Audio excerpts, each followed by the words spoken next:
reboots, remakes, call it what you want, but you've got to love when something comes back better than ever, just like the 10 games you're gonna see on this very thematically appropriate episode of Top 10. So hey, I'm Nervous Nick for the Nose Top 10 Reboots and Remakes. Number 10. Donkey Kong. It's like the Steamboat Willie of video games. Even though Nintendo could have been just fine doing a straight-up port when they brought it to their portable gray brick console, everyone who got Donkey Kong on Game Boy in 1994 was in for a sweet surprise. After clearing a couple familiar-looking levels and bringing down those girders beneath DK, you haven't saved the day? That's when the game opens up into a sprawling 100-plus stage adventure with cool new moves, fun new puzzle elements, cutscenes, minigames, and even collectibles. Donkey Kong 94 is such an extensive remake that it almost feels like a make more than a remake. And if a remake makes you want to forget the original as much as this, that's how you know it's doing its job right. Number 9. It's rare that I love a game so much that I 100% complete it, but the 2013 reboot of Tomb Raider was one of those games. Imagine Batman Arkham Asylum if it was set on a tropical island filled with violent cultists and anything can kill you in the most gruesome ways imaginable. This game is top-notch game design with tons of legitimately great moments of what I'll just call player empowerment. In other words, you really feel like you're overcoming something when you play this game. But there's a surprising and disappointing lack of tomb raiding going on in this here Tomb Raider video game, which I only bring up because I do wish there was more puzzle solving here. But in a game with a fun story, surprisingly memorable characters, a great sense of progression, and some of the most satisfying gaming moments of that year, I'm not about to complain too much. Number 8. Did you know that they've only made 6 Star Fox games? Yeah, I know Wikipedia counts 9, but 4 of them are the exact same thing as the original. But if I'm counting the best remake of the OG Star Fox, it's definitely not Star Fox Zero. It's surprisingly not even 64. It's 64 3D. That makes it the only one on this list to be a remake of a remake. Whether you've played the N64 or 3DS version, you know how great this game is. It's short, but with so many branching paths, the replayability is out of this world. Yeah, it's a bummer that the 3DS version doesn't have online multiplayer, but being able to get 4-player matches going with just one game card at least helps make up for it. And it even includes a live feed of your friends' faces so you can look them straight in the eyes as you blow them up. Cool. Number 7. I know plenty of you are coming over to this show for my Screw Attack days, so you guys all probably know how much I love Killer Instinct. For those of you new here, I'm gonna be singing its praises any chance I get. Fair warning! But even subtracting my fanboyism for the 2013 reboot, Killer Instinct is an incredibly approachable fighting game with the high-level mind game capacity to match. For newcomers, it's easy to do slick-looking combos by just mashing buttons, but since the combo breaker system is so freeform in Killer Instinct, you always need to be thinking one step ahead of your opponent. Ultra combos are ridiculously satisfying, the music dynamically reacts to every match, and even all these years later, it still has the best netcode in the business.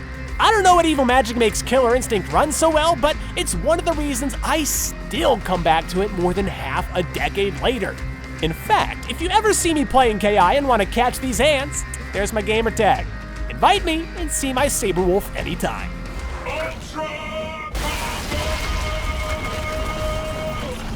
Number 6. Back in 1988, this was cutting-edge ninja action.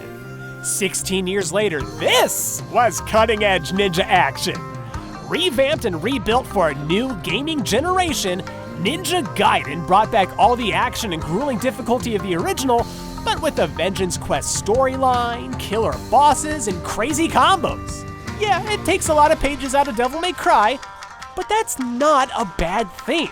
Besides, Dante never moved around this fluidly in his games. One of, if not the best things about Ninja Gaiden is just simply that feeling of being an unstoppable acrobatic force that slaughters everything before him. No matter how many of them there are, and no matter how big they might be. It's a power trip, but you gotta get good to earn it. Number 5. As groundbreaking as it was, as classic as it remains, it's really hard to go back to the original Metroid in this day and age. Oh heck, people have been saying that since the mid-90s. But in 2004, hot off the heels of Metroid Fusion's success, Nintendo modernized the game that started it all with Metroid Zero Mission. Zero Mission took the original game and gave it some much-needed updates for modern gaming. The updated graphics and music did wonders for making the game that much more atmospheric, and there were even little cutscenes to properly flesh out the story. That's all well and good, but some of the best tweaks in Zero Mission were the quality of life stuff. You know, like the improved save system so you don't need to write down long passwords, or the built-in map so you don't have to literally be Magellan to navigate your way around Zeebs anymore. Icing on the cake though, they added so much more into the game that after you beat Mother Brain, you're only like 2/3 of the way done. Metroid Zero Mission is a remake done absolutely right. But we've still got 4 more to go. Number 4. After being announced in 2008, scrapped in 2011, re-announced in 2014, and at last released in 2016, you would hope that the final result would be worthy of this top 10. But when you're rebooting a series like Doom, it's kind of do or die.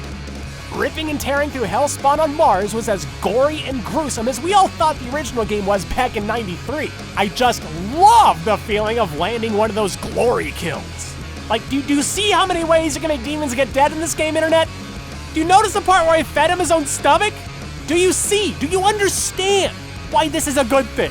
But that's not even mentioning Doom 2016's athletic movement with its insanely fast speeds, double jumps, and ledge-grabbing mechanics that all just feel really good. For my money, all it's really missing is a grappling hook. Yeah, that was a major problem with Doom 2016 that Doom Eternal is fixing because the people at id Software are intelligent human beings. And I cannot wait. Number 3. Alright, pretty sure everybody and their dog knew this one was coming. In every sense besides the storyline, God of War is a reboot through and through. And man, what a reboot it is! A new take on Kratos, a new mythology to explore, a new storyline, a new combat system. Everything else about this modern masterpiece is a completely fresh take on the series. They even managed to make the AI-controlled partner character not just unannoying, but one of the best parts of the game. I loved using Atreus' arrows to juggle dudes in tandem with a throwing axe. Feels great. And I gotta say, this was the version of the series I needed to finally get hooked on it already. But also, something this story-driven really needed to be backed up with knockout performances and excellent writing.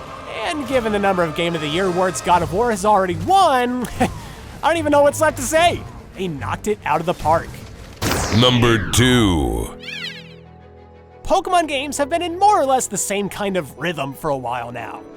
First you get your new gen games, and you get your bonus versions, and then the remakes. I would say it's tough to choose between all of them, but come on. We all know this spot belongs to Heart Gold and Soul Silver. And I'm not just saying that because Gen 2 was my favorite of them all either. Heart Gold and Soul Silver took full advantage of all the innovations that were made after the Game Boy Color games, and they couldn't have been better for it.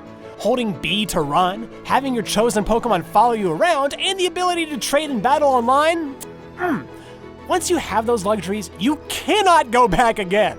Plus, there was the return of the single greatest feature in any Pokemon game ever, exploring all of Kanto in the post-game. The towns, Pokemon, and storyline of the best gen never looked or sounded better than they did with this amazing remake. Also, they came with little Pokemon Tamagotchi things. Remember those? Those are fun.